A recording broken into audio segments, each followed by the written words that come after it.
The people who hurt you will finally regret it after you do these 6 things I'm about to reveal to you. It doesn't require you to confront them or embarrass yourself explaining how much they hurt you.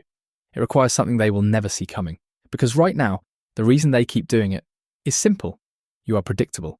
They know exactly what you do when they hurt you, every single time. So here are the 5 things that make people regret hurting you.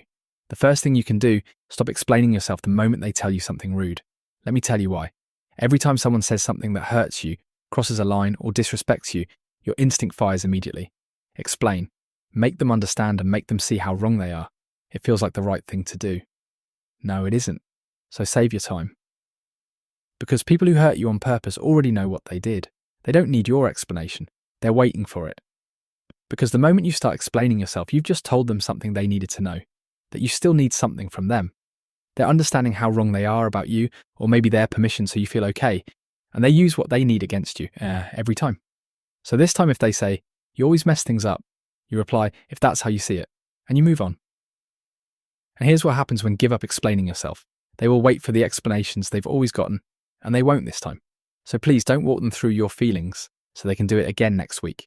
You go quiet in a different way, not the kind of quiet that absorbs and moves on, but the kind that simply doesn't need to explain how wrong they are about you. And then something very simple happens. They will notice that. People who rely on your explanations expect a pattern. They are mean to you, you explain yourself, and they are happy how much it hurts you. When you stop explaining, the pattern breaks. It makes them uncomfortable because they don't understand why you didn't do what you always do. They don't show it. But inside they're already asking why you didn't do that. And trust me when they start questioning your lack of explanations or behaving in a way they did not expect. That's the beginning of the end of their control over you. Second, change your emotional response.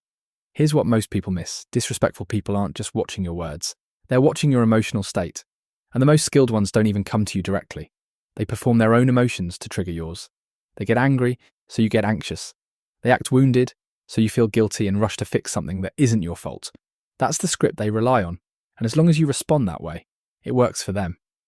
And I'm not telling you to hit them with kindness. No, when you don't feed the emotional reaction they're trying to trigger, when you don't show them your anger to their rudeness, they will instantly notice something doesn't work. And they don't understand why. So they push harder, hoping the old version of you will show up. But when it doesn't, they will lose their orientation. Because your reactions were their map. Your fear, your guilt, your emotions were like their feedback loop. It told them what power they had, what buttons worked, what roles you'd play. So they start to feel confused and insecure, like they are losing power over you. Why? Because they depended on how predictable your responses were.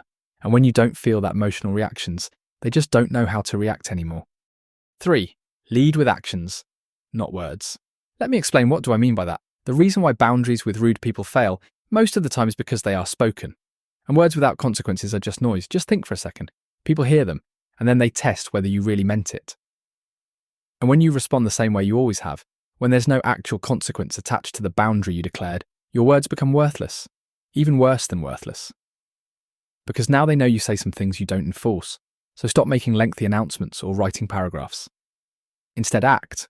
Someone speaks to you disrespectfully, you don't write an essay about it. Calmly, "I'm not going to continue this conversation." And then you stop. Or someone wastes your time, you stop making yourself available if they don't respect it. Because let me tell you something, actions done consistently, without drama, without excessive explanations, create a new reality for them. So they begin to experience you differently. They don't just hear that you have standards from now on. No, when you show it to them through your firm actions. They feel the consequences of disregarding them, and that is actually the only language that they truly understand. Fourth, understand that you don't have to be who they think you are. This might be the hardest one to accept, because the people in your life, especially the ones who've been taking advantage of you, they don't see you.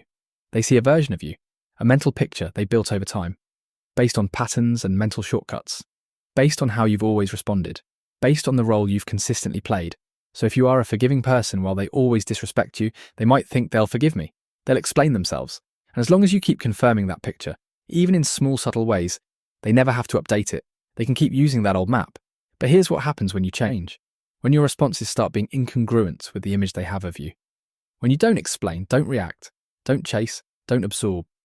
They can't just accept that and move on. The human brain doesn't work that way.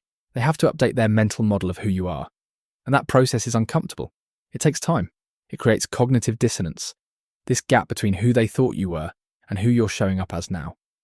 During that gap, they'll test you and your new boundaries. They'll push old buttons expecting old results. When the results don't come, some of them will get frustrated, some will be confused, some will come back softer, trying to understand what has changed. All of that is them trying to reconcile the version of you they knew with the version standing in front of them now. You don't owe them an explanation that you have boundaries. You just need to practice the way you respond and react when they are rude to you. And yes, that requires patience and practice. It's messy at first, but that's what makes it permanent. Because over time, you would build that confidence muscles, and they would likely get bored when they try to trigger you, and it doesn't work on you anymore. Fifth, stop being available the same way. You don't have to cut people off to make them feel your absence. You just have to stop being as easy available as you are right now. You just need to become slightly harder to reach, slower to respond, less present in the spaces where they used to have easy access to you. And trust me, people notice this faster than anything else you could do, because your availability is invisible when it's there. But the moment it changes, they feel it immediately. Their rude text message that triggered you and get a reply in 2 minutes now sits for hours. The conversation that used to go all night ends at one confident response. The person who was always there just isn't quite anymore. They might not be sure what changed, but something certainly did. And trust me, that uncertainty does more damage to their confidence than any confrontation ever could, because now they are the ones waiting, not you. And the last one, stop waiting for the apology.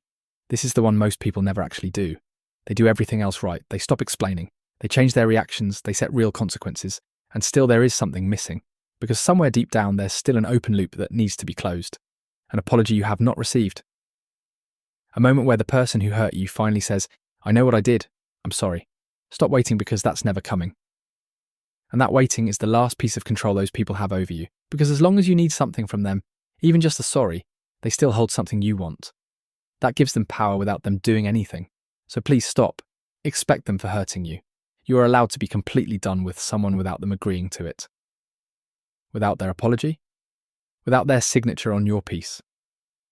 The moment you genuinely stop needing it, not pushing it down, but actually releasing it, something inside you settles. And they feel that too, because now there's nothing left they can withhold from you. So let's bring this together. The people who hurt you will regret it. Not because you confronted them perfectly, or because you finally said the right thing in the right way. No, they will regret it because they look up one day and realize they've lost control over you without even realizing how that happened. They'll hope for the reactions they used to get and find nothing. You just need to do these 6 things consistently, without explaining yourself to people who already know. If you found value in this video, hit subscribe to Healthy Mind CEO.